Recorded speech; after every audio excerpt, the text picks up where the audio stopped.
कभी कभी तो जीवन में परीक्षाएं उस समय आती हैं जब आदमी का जीवन का संध्या काल चल रहा होता है, बुढ़ापा हो, उम्र भी नहीं रह जाए आगे, इतनी बड़ी जिम्मेदारियां आदमी के ऊपर आ जाती हैं कि उसे फिर से अपने कंधे मजबूत करने होते हैं।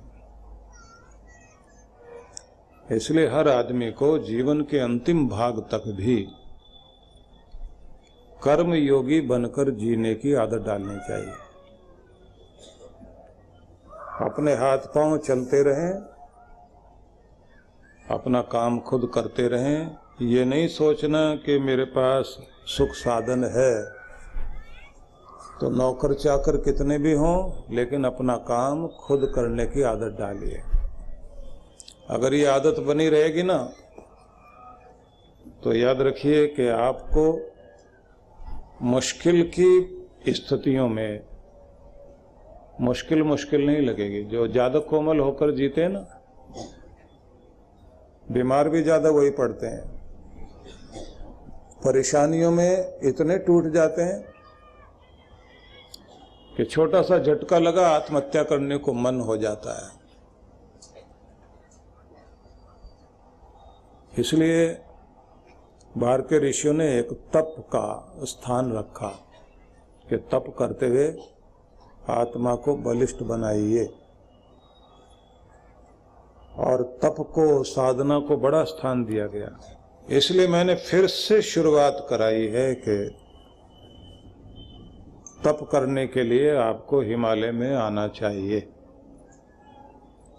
देखिए, हॉस्पिटल में आके ठीक होते हैं, फिर घर में आके नियम निभाते हैं, कुछ दवाई घर में लेनी होती है। तो घर की दवाई तो आपको बता ही रहे हैं, बाकी हॉस्पिटल में भी आना होता है। हॉस्पिटल मतलब जहाँ गुरु का वो स्थान जहाँ बैठकर आपने साधना करते हुए अपने सारे अंदर की बीमारियां निकालकर अपने आप को फिर से फिट करके और फिर दुनिया में आओ और फिर आकर ढंग से काम शुरू करो।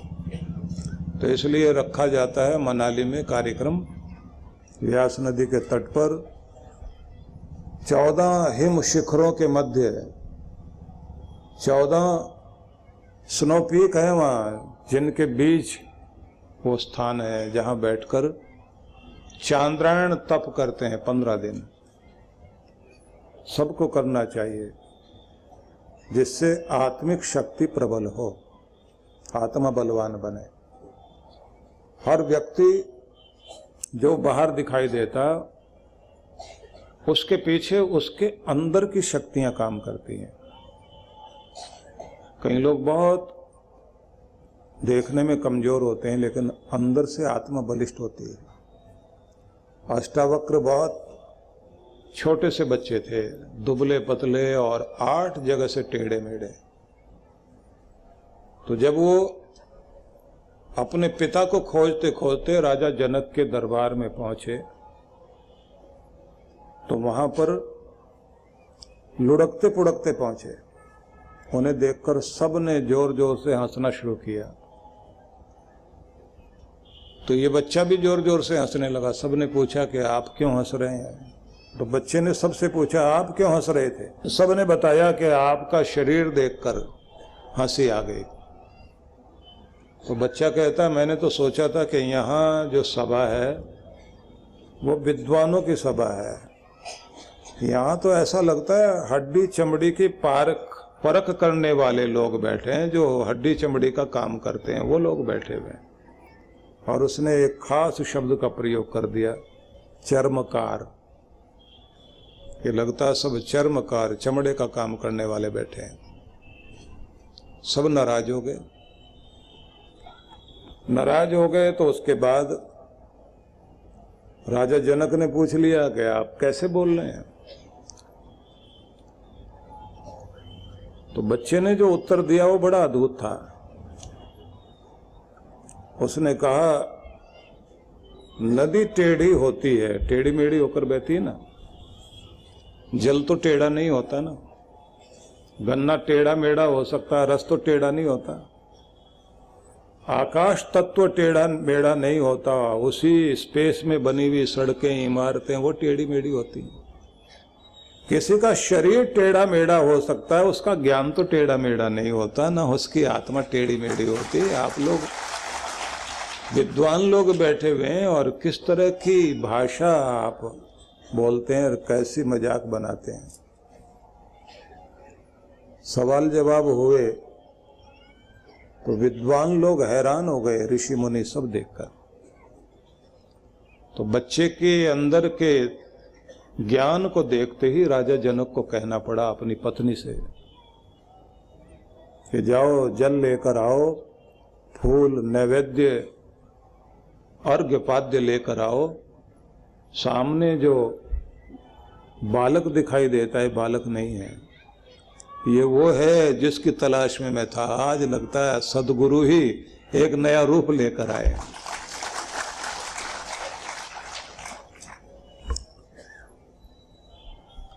और अष्टावक्र गीता जो है वो जनक और अष्टावक्र के संवाद हैं। बड़ी अद्भुत ज्ञान राशि है उसमें। तो ये निवेदन करना चाहता हूं कि जो आप बाहर दिखाई देते हैं उसका प्रभाव अंदर होता है, और अंदर आपको हर पल अपनी आत्मा को, अपने अंतःकरण को बलिष्ठ बनाना चाहिए और मस्तिष्क का नवीनीकरण करते रहना चाहिए। मस्तिष्क को नया बनाते रहिए। नया बनेगा नया सीखने से, नया जानने से। और व्यर्थ की सूचनाएं इकट्ठी करने से आप ज्ञानी नहीं हो जाएंगे, वो भ्रामक ज्ञान होता है, ये ध्यान रखना। ये जो बेकार की इंफॉर्मेशन हम लोग अपने अंदर इकट्ठी कर लेते हैं ना, उसको ज्ञान नहीं कहा जाता। सही ज्ञान मिलना जीवन के लिए बड़ा महत्वपूर्ण होता है। तो इस समय हम लोग चर्चा कर रहे हैं गीता को लेकर। भगवान श्री कृष्ण ने अपने प्रिय जनों की, अपने प्रिय भक्तों की उस चित्त भूमि का वर्णन किया कि किस मन स्थिति वाले, आंतरिक स्वरूप जिनका महान होता है, जो मेरे प्यार के काबिल होते हैं, वो कैसे लोग होते हैं। तो कहा यस्मान नो द्विजते लोको लोकान नो द्विजते च यह हर्ष मर्ष भय उद्वेगैर मुक्तो यह सच में प्रिय। कुछ शर्तें उन्होंने लगाई हैं कि जिस व्यक्ति से यस्मात् न उद्विजते लोकः, जिससे समाज उत्तेजित नहीं होता, भड़कता नहीं। मतलब जिसके व्यवहार के द्वारा समाज में कहीं भी किसी भी रूप में भड़काऊ भाषा का प्रयोग या किसी को उत्तेजित करना, परेशान करना, समाज को दुखी करना, जो अपने किसी भी व्यवहार से ऐसा नहीं करता और न किसी समाज के व्यक्ति के, किसी भी जीव के द्वारा उत्तेजित करने पर उद्वेग में आता, परेशान नहीं होता, भड़कता नहीं।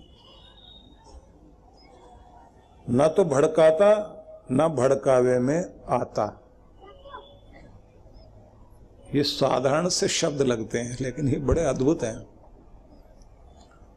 बहुत सारे लोग ये सोचते हैं हम तो बड़े समझदार, हम तो बड़े ज्ञानी, हम तो बहुत अच्छे, हम पर किसी का असर नहीं होता। ऐसा नहीं है। के कान में 5 मिनट भी नहीं लगे होंगे जो मंत्र दिया था ना उसने, मंत्रा ने। आजकल मंत्राएं बहुत हैं, ऐसा कान में मंत्र डालती हैं किसी के भी घर में आग लगा दें। और इतनी मॉडर्न मंत्रा होती है, पहचान में नहीं आती मंत्रा है। किसी के भी घर को खराब कर दें,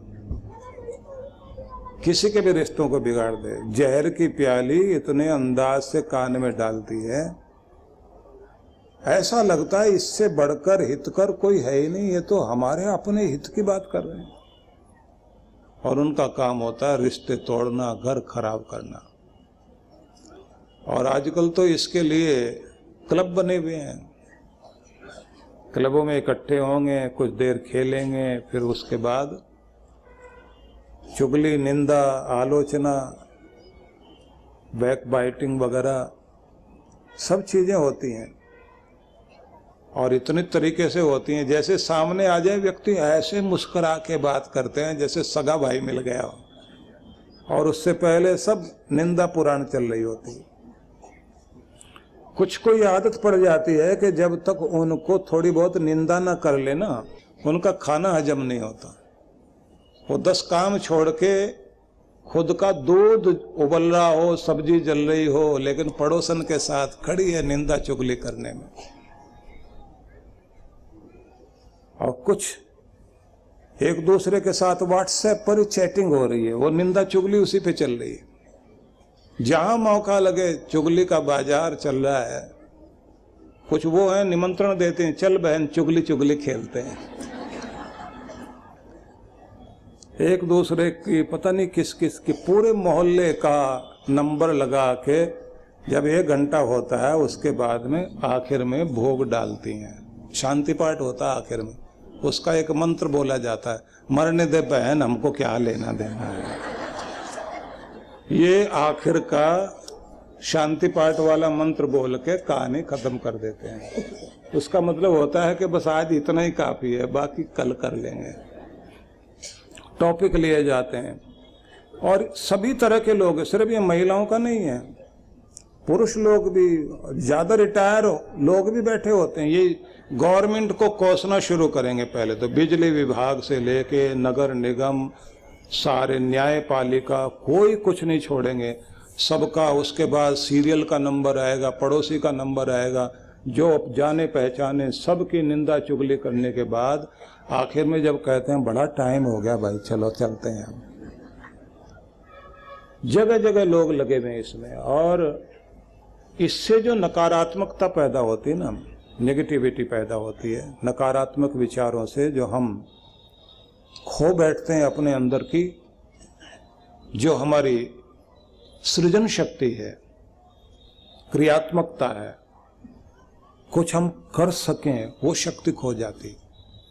और दुनिया भर की निंदा करते करते छलनी में जैसे आटा छाना जाता है ना, तो कूड़ा कबाड़ उसमें ऊपर रह जाता है और जो काम की चीज है छन के नीचे गिर जाती है।